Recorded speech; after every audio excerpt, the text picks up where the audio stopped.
Salve, salve! Tirem as crianças da internet, porque está começando mais um vídeo do canal Crimes e Mistérios. O meu nome é Gabriel e sejam muito bem-vindos de volta. E hoje nós vamos ver o caso Timothy Pitzen, um caso que nos faz questionar o quão bem conhecemos as pessoas mais próximas a nós. Vamos aos fatos.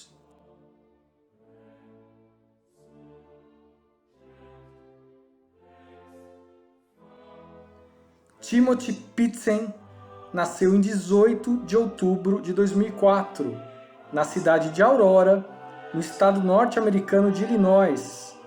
Filho único de James Pitzen e Amy John Marie Fry Pitzen, essa família que você vê aí na tela. Ele era conhecido por ser extrovertido, ter muita energia e ser muito alegre e brincalhão, como muitas das crianças de sua idade. Na manhã do dia 11 de maio de 2011, Timothy, já então com 6 anos de idade, foi deixado no jardim de infância da Greenman Elementary School. Mais tarde, entre 8h10 e 8h15 da manhã, sua mãe Amy foi até a escola e o retirou de lá, alegando uma emergência familiar que depois se descobriu inexistente.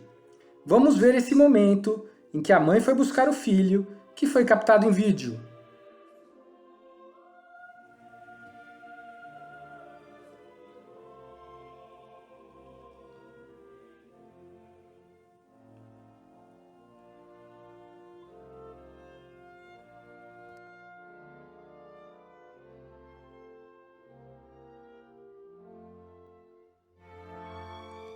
Amy deixou então seu veículo em uma oficina às 10 horas da manhã.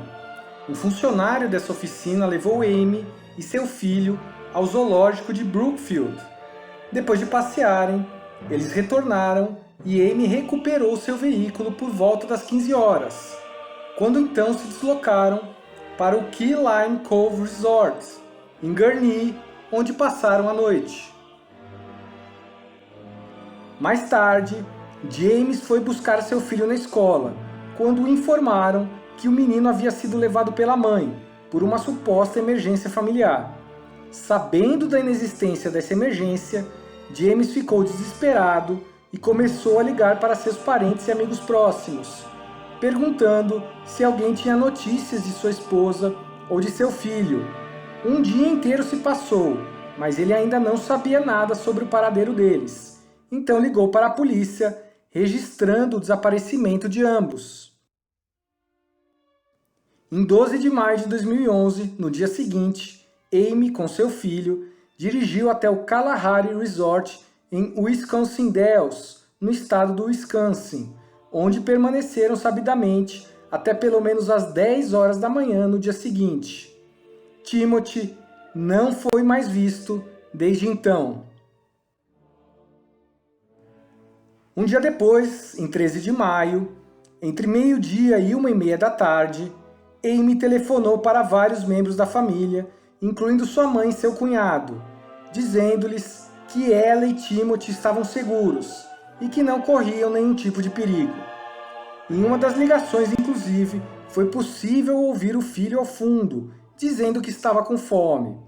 Registros de telefone celular indicaram que as chamadas foram feitas de uma área a noroeste de Sterling, em Illinois, perto da Rota 40.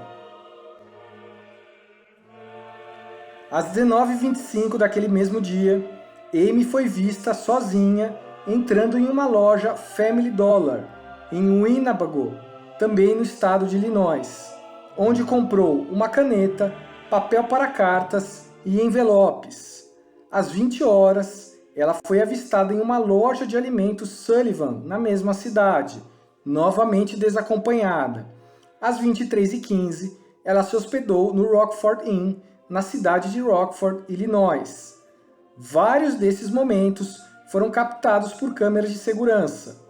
Vamos ver alguns trechos dessas filmagens, como a hospedagem no Kalahari Resort, a ida ao zoológico e a aparição de Amy na loja Family Dollar.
Em algum momento, entre a noite de 13 de maio e a manhã do dia 14, Amy se suicidou cortando os pulsos e pescoço e tomando uma overdose de anti-histamínicos.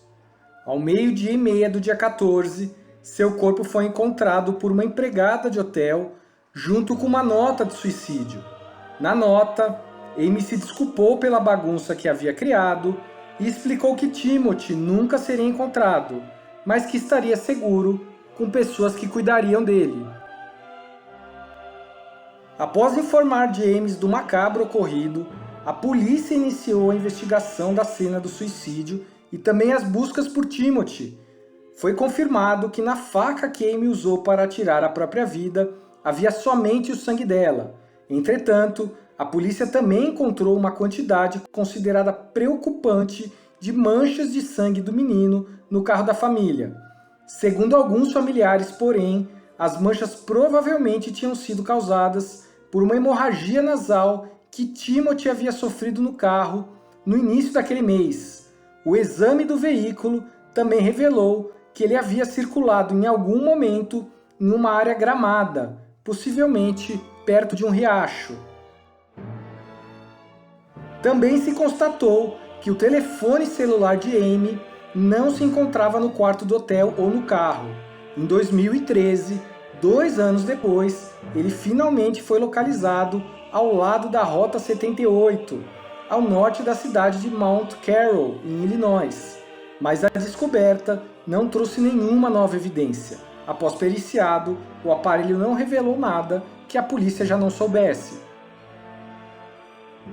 Extensas buscas foram feitas na época, mas nenhuma trouxe resultado.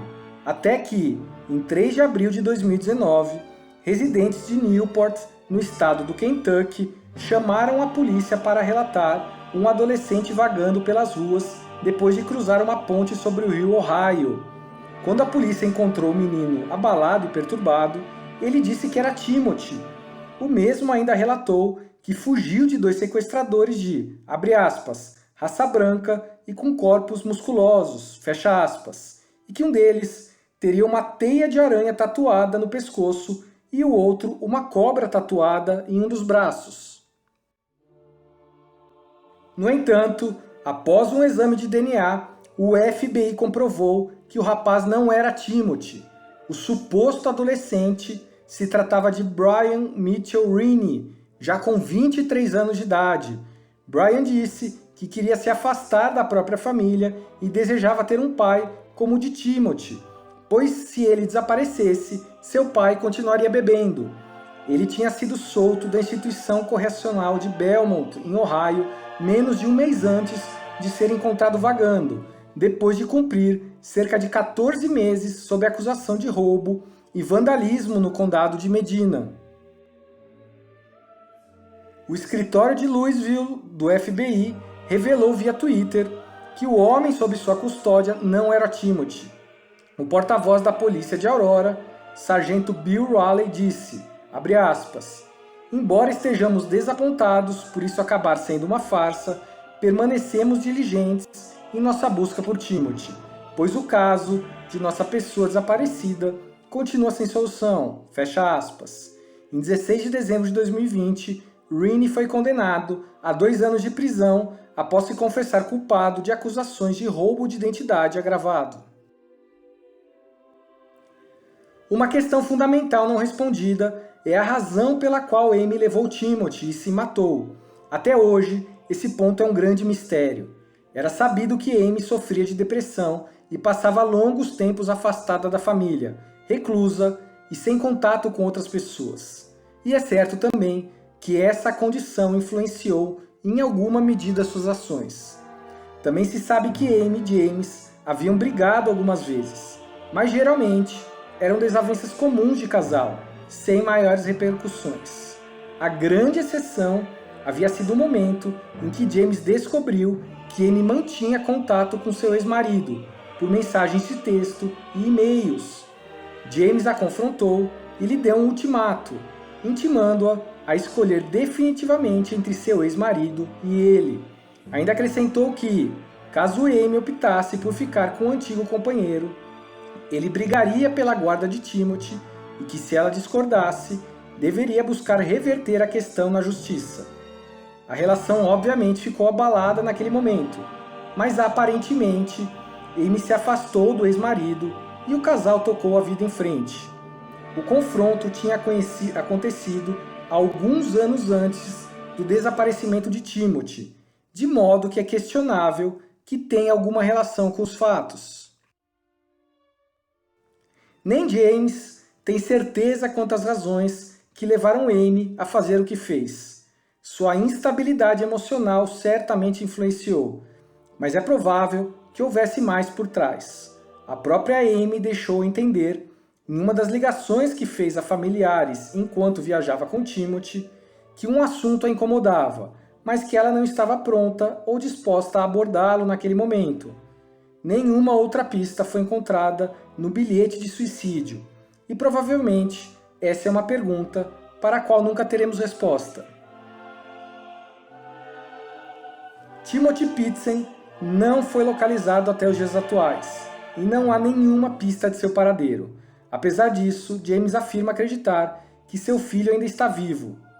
O caso foi transmitido na série de televisão americana Live PD, em 25 de agosto de 2018, com a participação do National Center for Missing and Exploited Children, uma instituição que ajuda famílias e autoridades a investigarem, entre outras coisas, casos de crianças desaparecidas. No programa, se mostrou uma projeção da aparência de Timothy aos 13 anos, em progressão de idade. Também se apelou ao público para que quem tivesse alguma informação sobre o caso se apresentasse, mas não surgiu, em última análise, qualquer pista concreta. Infelizmente, a partir de então, o caso esfriou permanentemente. Bom, pessoal, esse foi o caso de hoje. Espero que vocês tenham achado tão misterioso e instigante quanto eu achei. Domingo que vem, vamos trazer mais um caso inédito. Assistam e divulguem! Até lá, um grande abraço e muito obrigado por acompanharem o canal.